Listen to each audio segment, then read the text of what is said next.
بسم اللہ الرحمن الرحیم۔ السلام علیکم ورحمۃ اللہ وبرکاتہ۔ ڈیئر اسٹوڈنٹس، امید ہے سب خیریت سے ہوں گے انشاءاللہ تعالی۔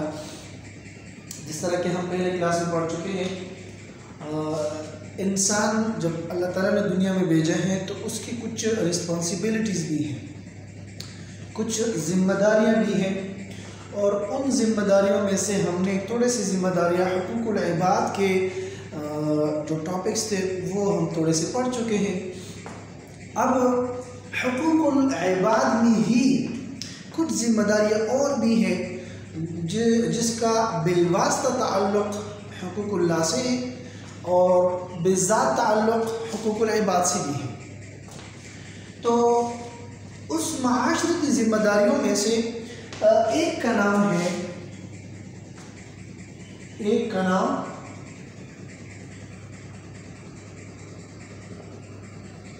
اخلاق کریمہ اور دوسرے کا نام ہے اخلاق رذیلہ۔ وہ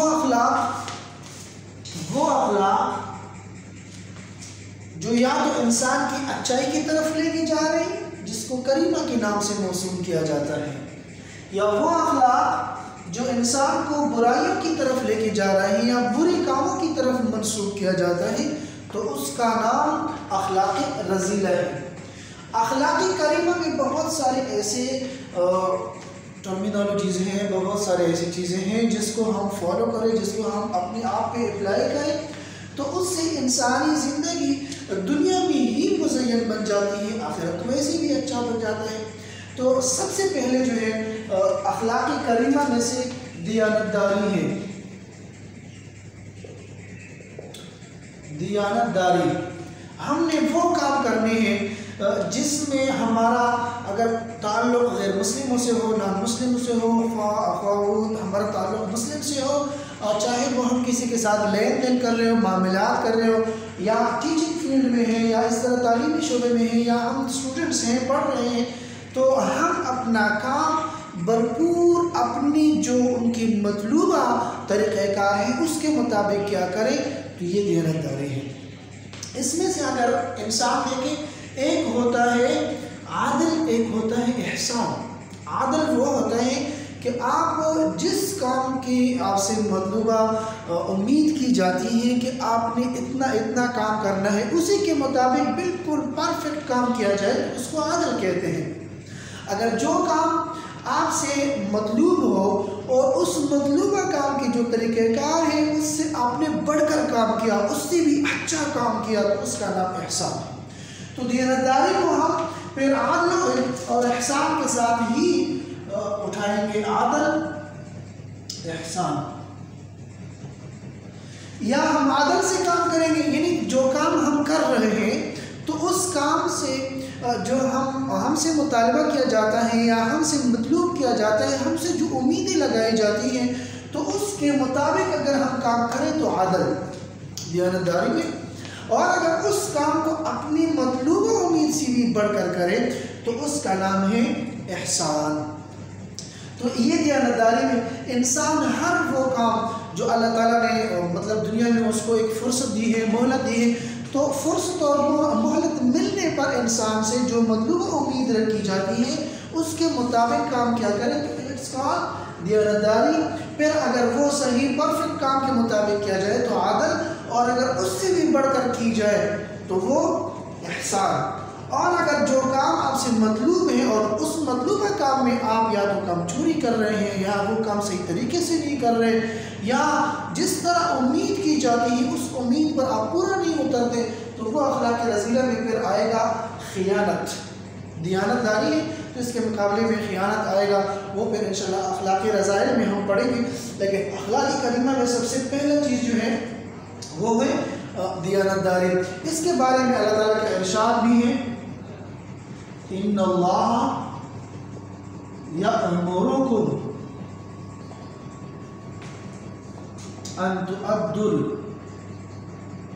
الامانات الى اہلها۔ ان اللہ یأمرکم ان تؤدوا الامانات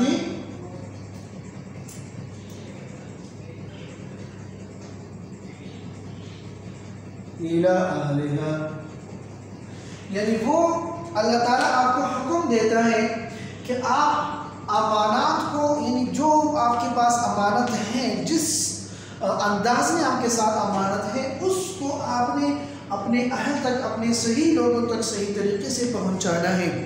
یہ ایک دوسری آیت میں اللہ تعالیٰ ارشاد فرما رہے ہیں وَالَّذِينَ هُمْ لِأَمَانَاتِهِمْ وَعَهْدِهِمْ رَاعُونَ، اور وہ لوگ جن کو ہم نے امانتیں دی ہیں وہ امانتوں میں صحیح طریقے سے ادائیگی کر رہے ہیں، خیانت نہیں کر رہے ہیں۔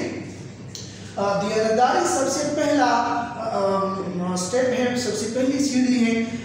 اسلام نے اخلاق کریمہ میں اچھے اخلاقوں میں سے سب سے پہلا جو سیڑھی ہے، جو سب سے پہلی سٹیپ ہے، وہ اخلاق کریمہ ہے۔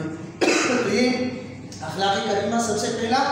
دوسرے نمبر پر اگر ہم اس کی طرف دیکھیں تو اخلاق کریمہ میں سے ایفاء عہد ہے۔ ایفاء عہد، عہد کے بارے میں، وعدے کے بارے میں اللہ تعالیٰ ہر کسی سے پوچھے گا وَأَوْفُوا بِالْعَهْدِ إِنَّ الْعَهْدَ كَانَ مَسْئُولًا۔ اللہ تعالیٰ فرما رہے ہیں وَأَوْفُوا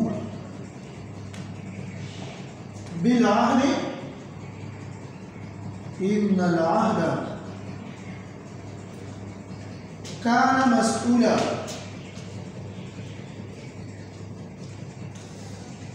وَأَوْفُوا بِالْعَهْدِ إِنَّ الْعَهْدَ كَانَ مَسْئُولًا۔ اللہ تعالیٰ فرما رہے ہیں کہ اپنے وعدوں کو پورا کیا کرو، کیونکہ وعدے کے بارے میں ایک دن ضرور پوچھ گچھ ہوگی۔ تو وعدہ ایک ایسا امر ہے، ایک ایسا کام ہے جس کا پورا ہونا اللہ تعالیٰ نے حکم بھی دیا ہوا ہے، اور وعدے کے مطابق اللہ تعالیٰ فرما رہے ہیں وعدے کے بارے میں کہ دیکھو یہ وعدہ جو ہے وَبِعَهْدِ اللَّهِ أَوْفُوا ذَلِكُمْ وَصَّاكُمْ بِهِ لَعَلَّكُمْ تَذَكَّرُونَ۔ اللہ تعالیٰ نے وعدے پر بہت زیادہ زور اس لیے دیا ہوا ہے کہ وعدے کے ساتھ دوسرے لوگوں کی مطلوبہ کوششیں، مطلوبہ امیدیں وابستہ ہوتی ہیں۔ فار ایگزامپل کوئی بندہ کسی کے ساتھ وعدہ کر لیتا ہے کہ میں فلاں ٹائم پہ آپ کے ساتھ ملوں گا یا آؤں گا، تو اس ٹائم جو ہے وہ دوسرا بندہ جس کے ساتھ وعدہ کیا گیا ہے تو وہ انتظار میں ہوتا ہے، تو وہ انتظار جو ہے یا اس بات کا انتظار جو ہے وہ دوسرے بندے کے لیے وہ تکلیف دہ ہو جاتی ہے۔ اسی لیے اللہ تعالیٰ فرما رہا ہے کہ دوسرے مومنوں کو تکلیف پہنچانے سے پہلے اپنے وعدے پورا کیا کرے۔ اور ایک اور جگہ بھی ارشاد ہے کہ اللہ تعالیٰ جو ہے وہ مومنوں کے دلوں کو نقصان پہنچانے، مومنوں کو خفگان تک لے کے آنے، یا مومنوں کے دلوں کو ناراضگی کا سبب بننے والے لوگوں سے بہت زیادہ ناراض بھی ہوتا ہے، اور اس پر اللہ تعالیٰ غصہ بھی کرتا ہے، اور اسی طرح اللہ تعالیٰ ان لوگوں کی مطلب یہ زندگی جو ہے وہ سخت کر دیتے ہیں جو لوگ ایفاء عہد کی خلاف ورزی کرتے ہیں۔ اور اسی طرح اللہ تعالیٰ جو ہے وہ نیک لوگوں کے بارے میں ارشاد فرما رہے ہیں، نیک لوگوں کے بارے میں کہ نیک لوگوں کی اوصاف میں ایک صفت یہ بھی ہوتی ہے الذین یوفون بعہد اللہ ولا ینقضون المیثاق، کہ وہ لوگ جو اللہ تعالیٰ کے وعدوں کو صحیح طریقے سے پورا کرتے ہیں اور اللہ تعالیٰ کے وعدوں کو کبھی مطلب وہ توڑتے نہیں ہیں۔ اب اگر ہم غور سے دیکھیں تو اللہ تعالیٰ نے ہمیں دنیا میں بھیجا ہے، اور دنیا میں ہم نے اللہ تعالیٰ سے ایک وعدہ کیا ہے، اللہ تعالیٰ کے ساتھ ہمارا ایک وعدہ ہوا ہے اور ایک ایگریمنٹ ہوا ہے۔ وہ وعدہ کیا ہے؟ اللہ تعالیٰ نے ہم سب کو جو ہے وہ عالم ازل میں اٹھایا ہے، اور عالم ازل میں ہم سب کو چنتیوں کی شکل میں پیدا فرما کر ہم سب سے پوچھا ہے الست بربکم، کیا میں آپ لوگوں کا رب ہوں؟ تو ہم سب نے جواب میں ہاں کہا ہے، اور یہ بھی بتایا قالوا بلا وربنا، ہاں آپ تو ہمارا رب ہیں، اور ہم آپ کے اس بات پر وعدہ کرتے ہیں کہ ہم آپ کے علاوہ کسی اور کو پرستش یا عبادت کے لیے ہم دوسرے بندے کی طرف نہیں جائیں گے بلکہ اللہ تعالیٰ ہی کی عبادت کریں گے۔ جب ہم نے وعدہ کیا ہے تو وعدے کے بارے میں تو اللہ تعالیٰ کیا ہے ضرور بے ضرور جو ہے پوچھے گا۔ ہم نے اللہ تعالیٰ کے ساتھ وعدہ کیا ہے کہ آپ ہمارا رب ہیں اور پھر بھی ہم دوسری طرف جا رہے ہیں، کبھی سری کبھی جہری، مطلب اور اسی طرح رسول اللہ صلی اللہ علیہ وسلم فرما رہے ہیں لا دین لمن لا عہد لہ، رسول اللہ صلی اللہ علیہ وسلم فرما رہے ہیں لا دین لمن لا عہد لہ،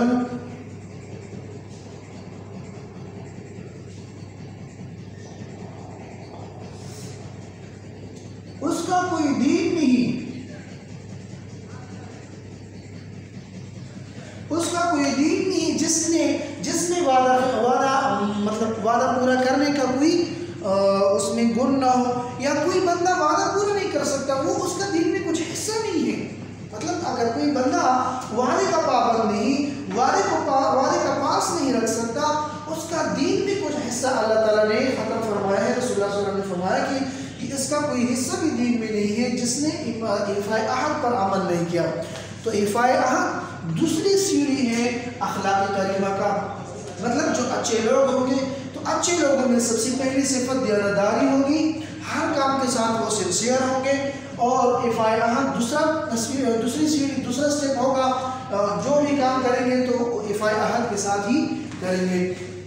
اسی طرح تیسرا جو اخلاق کریمہ میں تیسری بات ہے وہ ہے سچائی۔ کیا ہے؟ سچائی،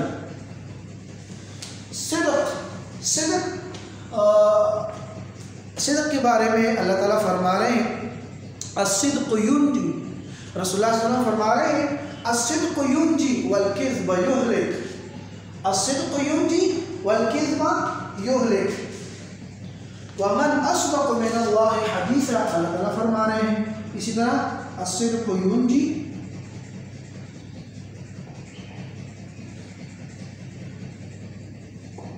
والکذب یہلک۔ دیکھیں اللہ تعالیٰ فرما رہے ہیں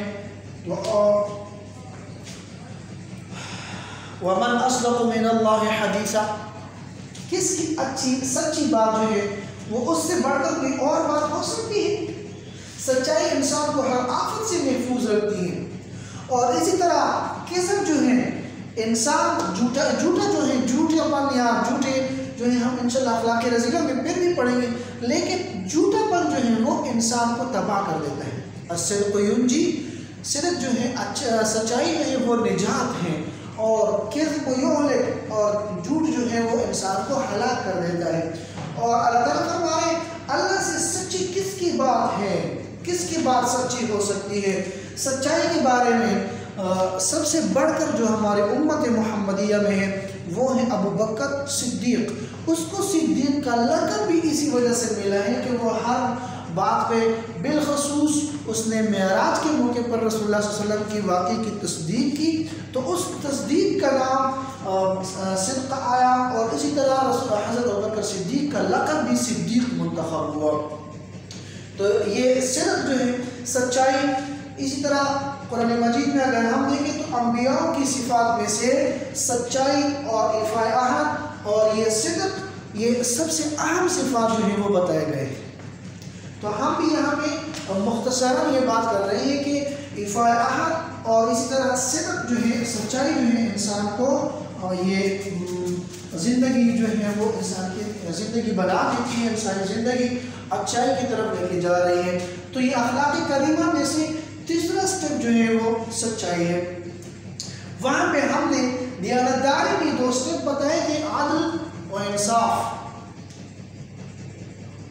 یہ تو ہم پہلے پڑھ چکے ہیں عدل و انصاف، کہ کوئی بات آپ جس مطلوبہ امور سے آپ سے جو امید رکھی جاتی ہے اس امید پر اب اگر آپ نے پورا جو ہے وہ کام کر لیا تو اٹس کال عدل۔ فار ایگزامپل ہم سے مطلب ہم طلباء ہیں، اسٹوڈنٹس ہیں، اور ہم سے والدین کی یہ امیدیں وابستہ ہیں، اور والدین ہم سے یہ چاہتے ہیں کہ ہم صحیح طریقے سے پڑھیں۔ اب اگر ہم فرسٹ ایئر جو ہیں وہ صحیح طریقے سے پڑھیں گے ساری بکس کی صحیح طریقے سے اسٹڈی کریں گے اور صحیح طریقے سے ان کو پوائنٹ آؤٹ کر کے نوٹ کریں گے، اور اس کے بعد جو ہے پیکٹوریل کے ساتھ ہم اپنا پیپر صحیح طریقے سے اٹیمپٹ کریں گے، اور اگر جب ایگزام دیں گے ایگزام کے بعد ہمارا رزلٹ جو ہے وہ 100% صحیح آئے تو جو ایکسپیکٹیشن، جو توقعات ہمارے والدین کے تھے، جو توقعات ہمارے والدین کے تھے تو وہ توقعات ہم صحیح طریقے سے پورے کر سکیں، اس کو عدل کہتے ہیں۔ اور اگر ہم نے مطلب جو امیدیں ہمارے والدین کی ہم سے وابستہ تھی اس سے بڑھ کر ہم نے کوئی پوزیشن لے لی تو اٹس کالڈ احسان۔ یہ جو توقعات، جو امیدیں ہمارے والدین نے ہم سے رکھی تھی تو اس سے بھی بڑھ کر ہم نے کام کیا ہے، اس کا انعام احسان ہے۔ تو عدل و انصاف، اللہ تعالیٰ ہمیشہ جو ہے عدل و انصاف کے بارے میں لوگوں کو بتا رہے ہیں، کونوا قوامین بالقسط شہداء للہ ولو علی انفسکم او الوالدین یا ولا یجرمنکم شنآن قوم علی الا تعدلوا، آپ عدل کیوں نہیں کرتے؟ اعدلوا هو اقرب للتقوی۔ اللہ تعالیٰ فرما رہے ہیں کہ تقوی کے قریب یا تقوی کے لیے سب سے پہلا سٹیپ جو ہے وہ کیا ہوگا؟ عدل و انصاف ہوگا۔ آج پوری دنیا جو ہے حضرت عمر رضی اللہ تعالیٰ عنہ کی سلطنت کی مثالیں پیش کر رہے ہیں۔ کیوں؟ کیونکہ اس نے عدل و انصاف کا جو پیمانہ تھا اس پہ کام کیا ہے۔ عدل و انصاف کے پیمانے سے پوری دنیا کو اپنی لپیٹ میں لیا ہے۔ 22 لاکھ مربع میل پر انہوں نے ایسی حکومت کی تھی کہ کوئی بھی ادھر ادھر نہیں ہل سکتا تھا۔ ایک واقعہ جو ہے حضرت عمر رضی اللہ عنہ کے دور میں یہ ہے کہ ایک عورت جو ہے وہ راستے پہ جا رہی تھی، راستے پہ ایک عورت جا رہی تھی تو عورت کو جو ہے حضرت عمر رضی اللہ تعالیٰ عنہ نے صرف امتحان کے طور پر کہ اس کو میں ایگزامائن کروں اور دیکھوں کہ حضرت عمر رضی اللہ عنہ کے زمانے میں اس کی خلافت میں کیا چل رہا ہے، کس طرح چل رہا ہے، اور اس کے زمانے میں حضرت عمر رضی اللہ تعالیٰ عنہ نے اس کا تھوڑا سا چادر جو ہے وہ چادر پہ پاؤں رکھا اور کہا کہ مطلب جو آپ ابھی جا رہے ہو تو آپ غلط کر رہے ہو، غلط راستے پہ جا رہے ہو، کیوں آپ کو ڈر نہیں لگتا؟ تو اس عورت نے جو جواب دیا ہے تو وہ عجیب سا جواب تھا۔ جواب یہ تھا کہ حضرت عمر کے زمانے میں حضرت عمر رضی اللہ عنہ کا دور خلافت ہے، اس میں کسی مرد کا مجال نہیں کہ وہ کسی عورت کی طرف آنکھ اٹھا کر دیکھے، تو میں کیوں ڈروں؟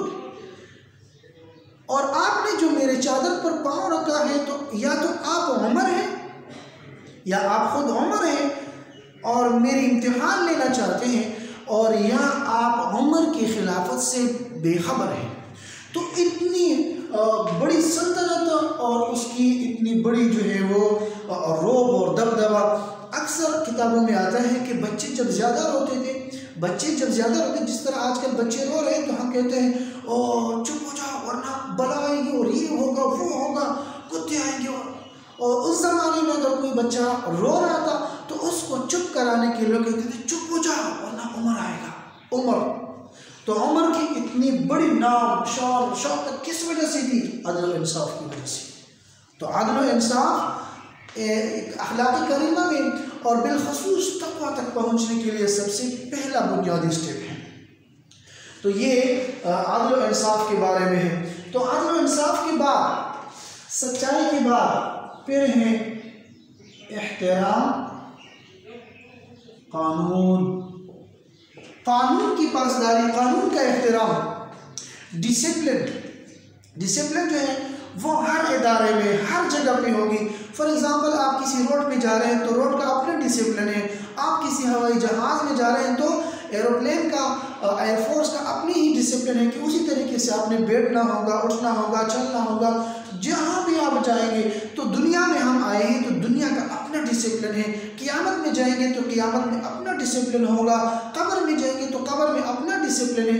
تو ہر جگہ پہ ڈسپلن ہوگا تو آپ نے اس ڈسپلن کو کیا کرنا ہوگا؟ اس کو فالو کرنا ہوگا۔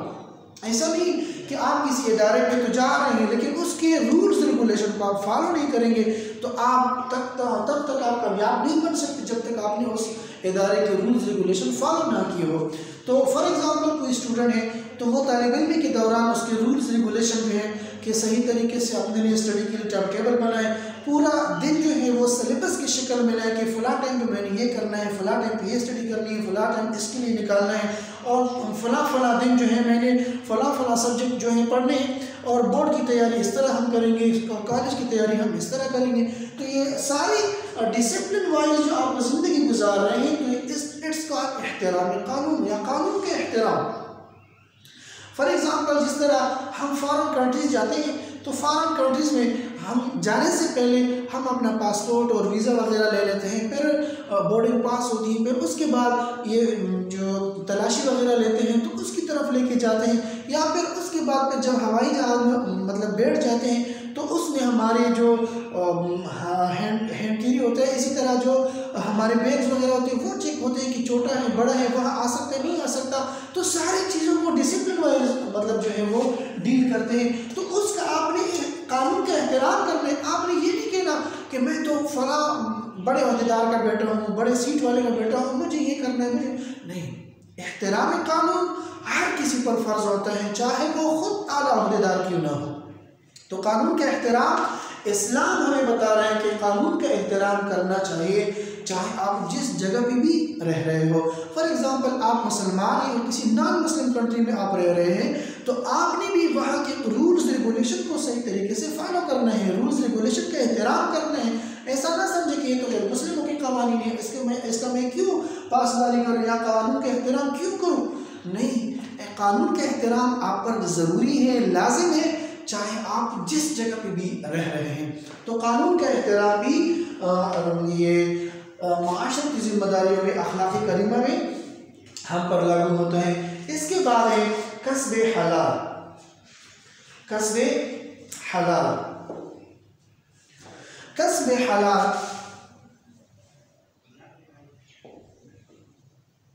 کسب حلال عموماً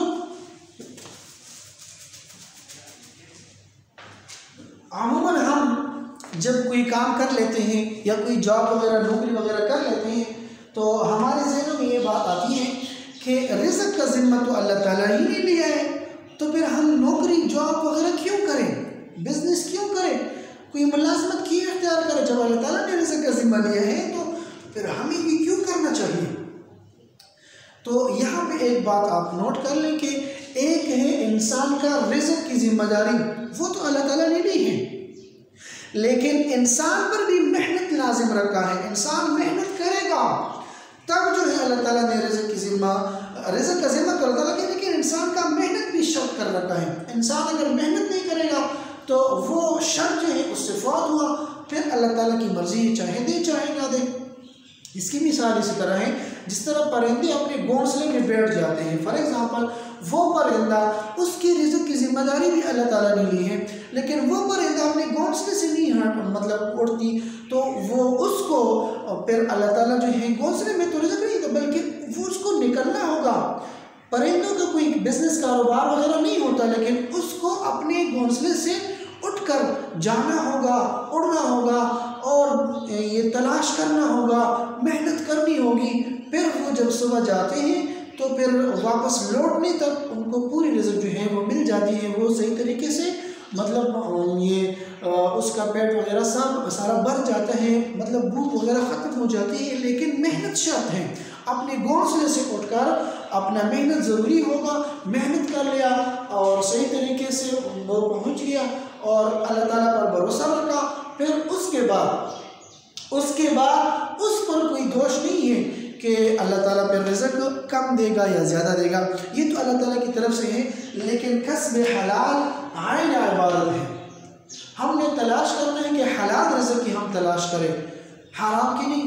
حلال رزق کی طرف ہم کمائی کرنے کی کوشش کریں. تو اگر ہماری زندگی میں, ہماری لائف میں حلال رزق کا کوئی اسی طرح سچویشن آتا ہے تو یہ عین عبادت ہے. رزق حلال, کسب حلال عین عبادت ہے. یہ بھی عبادت کا ایک حصہ ہے. آپ صحیح طریقے سے ان سارے پوائنٹس کو آپ کسب حلال پہ امپلیمنٹ کریں, دیانتداری کے ساتھ کام کریں, افعال کے ساتھ کام کریں, سچائی کے ساتھ کام کریں, عدل و انصاف کے ساتھ کام کریں, احترام قانون کے ساتھ کام کریں تو آپ کسب حلال کی طرف آ گئے، کسب حلال کے زمرے میں آ گئے، اور اسی طرح آپ جو کما رہے ہیں وہ بھی انشاءاللہ کیا ہوگا؟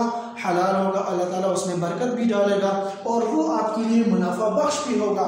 اور اگر آپ حرام کی طرف مطلب جا رہے ہیں تو حرام کی کمائی وقتی طور تو بہت زیادہ دیکھے گی، لیکن وہ نقصان کی طرف دھیرے دھیرے لے کے جا رہا ہوگا۔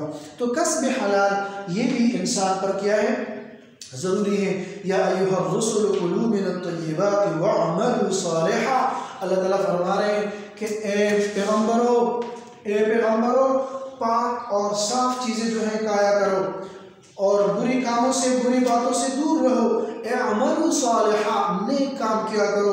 اسی طرح اللہ تعالیٰ فرما رہے ہیں یا ایھا الناس کلوا مما فی الارض حلالا طیبا، اے لوگوں کھاؤ زمین کی چیزوں میں سے حلال اور پاکیزہ چیزیں، صاف ستھری چیزیں کھایا کرو۔ تو یہ کسب حلال کیا ہے؟ انسان پر وہ ضروری ہے کہ وہ صحیح طریقے سے کمائی کرے، لیکن حلال طریقے سے۔ وَلَا تَأْكُلُوا أَمْوَالَكُمْ بَيْنَكُمْ بِالْبَاطِلِ، حرام کی کمائی کے ساتھ حلال کمائی مکس نہ کرو، ملاوٹ نہ کرو۔ یہ بہت ساری چیزیں انشاءاللہ اور دھیرے دھیرے ڈسکس ہوتی جائے گی۔ اب اخلاق کریمہ میں سے کسب حلال کے بعد ایثار کا جذبہ ہے۔ ان سب کو آپ نے اپنا لیا، آخر میں بات آتی ہے ایثار کی طرف۔ ایثار کہتے ہیں قربانی۔ ایثار کا دوسرا نام کیا ہے؟ قربانی۔ ایثار کی ڈیفینیشن یہ ہے، قربانی کا ڈیفینیشن یہ ہے کہ آپ کو کسی چیز کی ضرورت ہے اور آپ نے اپنی ضرورت کو دبا کر دوسرے بندے کی ضرورت کو ہے سب سے پہلے پریالٹی پہ رکھا، دیٹس کال ایثار اور جذبہ یا قربانی کا جذبہ۔ دوسرے لوگوں کو بھی ضرورت ہے، آپ کو بھی ضرورت ہے، آپ نے اپنے جذبات کو دبا کے رکھا اور دوسرے کو دے دیا، تو اس سے کیا کہتے ہیں؟ ایثار، قربانی۔ جس طرح کے صحابہ رضی اللہ تعالیٰ عنہ اجمعین کا زمانہ تھا، اس میں بکرے کا کچھ گوشت وہ ایک گھر میں صدقے کی نیت سے آیا، تو اس کو بھی ضرورت تھی، لیکن اس نے سوچا کہ مجھ سے زیادہ ضرورت میرے پڑوسی کو ہوگی، تو اس نے وہاں پہ بھیجا، پھر اس نے دوسرے بندے کو بھیجا، تیسرے نے چوتھے کو بھیجا۔ اب آخر میں وہ گوشت جو ہے دوبارہ اسی گھر میں آیا جس گھر سے انہوں نے مطلب ایثار کے جذبے سے نکالا تھا۔ تو اسے کہتے ہیں ایثار، کہ مطلب اگر مجھے ضرورت بھی ہے تب بھی کیا ہے، میں سب سے پہلے اس پہ رکھوں۔ اسی طرح ایک واقعہ ہے، غزوہ ہے، اس میں کچھ صحابہ کرام زخمی ہوئے تھے، تو زخمی حالت میں وہ پانی مانگ رہے تھے، تو پانی میں ایک طرف سے آواز آ گئی کہ پانی پانی، تو اس بندے نے پانی لایا اور اس زخمی کو دے دیا۔ اس میں سے دوسری صحابی کی آواز آئی کہ پانی، تو وہ خود گھونٹ بھی نہیں لیتا، دوسرے صحابی کو دے دیا، اور تیسرے صحابی کی آواز آئی پانی، تو دوسرے نے نہیں پیا تو تیسری کی طرف چلی گئی، اور اسی طرح چوتھے پانچویں، حتیٰ کہ سارے شہید ہو گئے لیکن کسی نے پانی نہیں پیا۔ اسے کہتے ہیں ایثار۔ وَيُؤْثِرُونَ عَلَىٰ أَنفُسِهِمْ وَلَوْ كَانَ بِهِمْ خَصَاصَةٌ۔ اللہ تعالیٰ فرما رہے ہیں صحابہ کے بارے میں کہ دیکھو اگر ان کو خود بھی ضرورت بھی ہو تب بھی وہ اپنے آپ پر دوسروں کو ترجیح دیتے ہیں، اپنے آپ پر دوسروں کو فوقیت دے رہے ہیں۔ خود ضرورت ہے لیکن دوسروں کی محتاجی کو زیادہ دیکھ رہے ہیں۔ آج کل سب سے بڑا مسئلہ تو یہی ہے کہ اگر ہمیں ضرورت ہے تو ہم کہتے ہیں سب سے پہلے ہمیں ملنا چاہیے، دوسروں کو ہم سے زیادہ ضرورت ہوتی ہے، ہم اسے اگنور کر دیتے ہیں۔ اسی لیے تو معاشرہ بگاڑ کی طرف جا رہے ہیں کہ ایثار کا جذبہ نہیں ہے، قربانی کا جذبہ نہیں ہے۔ آج ہم یہ کہہ رہے ہیں کہ بس جو کچھ بھی ہو ہمیں ملے، چاہے دوسرا کوئی بھوکے مرے یا پیاسا مرے، لیکن جو کچھ بھی ہو ہمیں مل جائے، تو اسے ایثار نہیں بلکہ یہ تو خودداری، خود غرضی ہے۔ یہ اخلاقی رسائل میں ہم پڑھیں گے تو یہاں تک قربانی اور ایثار جو ہے وہ یہ 5-6 اسٹیپ ہم نے پڑھ لیے۔ تو اس 5-6 اسٹیپ جو اخلاق کریمہ کے ہیں، یہ اگر ہم اپنی زندگی میں لائیں تو ہماری زندگی اچھی اور مزین و خوبصورت بن سکتی ہے۔ اگر اس کو ہم صحیح طریقے سے امپلیمنٹ کریں تو پورا معاشرہ جو ہے وہ نیا اور تر و تازہ مطلب خوشرو انداز سے جو ہے اوپر کی طرف آئے گا، اور اگر اس کو ہم اگنور کرتے جائیں تو دھیرے دھیرے معاشرہ بگاڑ کی طرف جائے گا، اور اخلاقی کریمہ کے مقابلے میں اخلاق رذیلہ ہیں، اور اخلاق کریمہ کو اگر ہم اس کو زیادہ وہ دیں گے، اس پر زیادہ توجہ دیں گے، تو اخلاق رذیلہ جو ہے خود بخود نیچے چاہیں گے۔ جب وہ نیچے جائیں گے تو معاشرہ جو ہے وہ بہترین صورت میں ہوگا اور بہترین انداز سے نشو و نما اس کی ہو جائے گی۔ اور اگر ہم اخلاق کریمہ کو نیچے کی طرف لے کے جا رہے ہیں، اس کی طرف زیادہ توجہ نہیں دے رہے، تو اخلاق رذیلہ خود بخود اٹھیں گے اور معاشرہ دن بدن بگاڑ کی طرف جائے گا۔ انشاءاللہ اگلی کلاس میں ہم اخلاق رذیلہ کے بارے میں پڑھیں گے۔ فی الحال یہاں تک جو کچھ ہم نے پڑھا ہے، امید رکھتے ہیں انشاءاللہ آپ کے ذہن میں صحیح طریقے سے آیا ہوگا۔ فی الحال اللہ حافظ۔